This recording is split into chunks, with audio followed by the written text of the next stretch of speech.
अस्सलाम वालेकुम। मेरा नाम डॉक्टर आबिद सलाहुद्दीन है।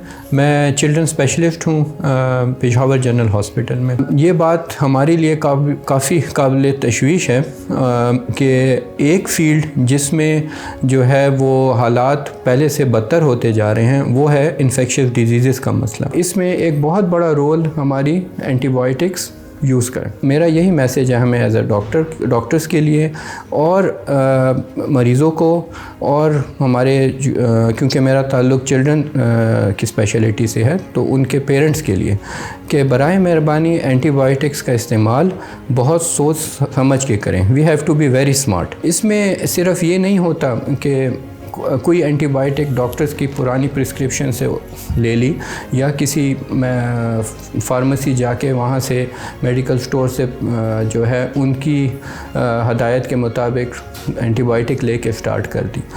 कौन सी एंटीबायोटिक इस्तेमाल करनी है, किस डोज़ में इस्तेमाल करनी है, कितने दिन के लिए करनी है, ठीक है। इस सब का एक बहुत इम्पॉर्टेंट रोल है।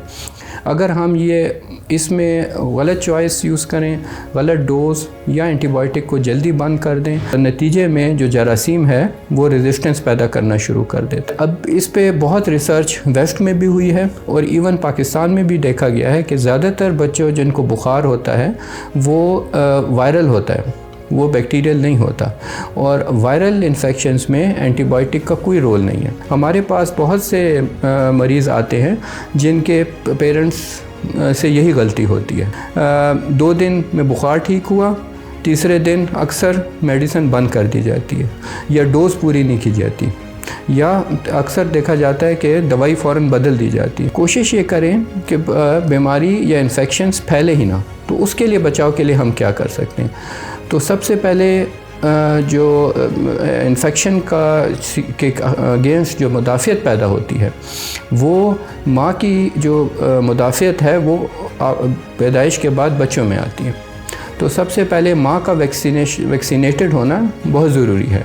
तो बराए मेहरबानी अपनी बेटियों को, बहनों को, यंग मदर्स को वैक्सीनेशन करवाएं ताकि उनमें जब जो इम्यूनिटी या मुदाफ़ियत पैदा होगी वो उनके बच्चों में कम से कम 6 से 9 महीने तक रहती है।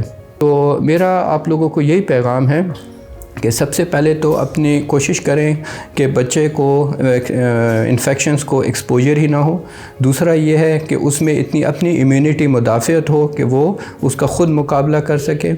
तीसरा ये है कि अगर कभी वो बीमार हो तो बराए मेहरबानी अगर आपको ज़्यादा तशवीश है तो डॉक्टर को दिखाएं।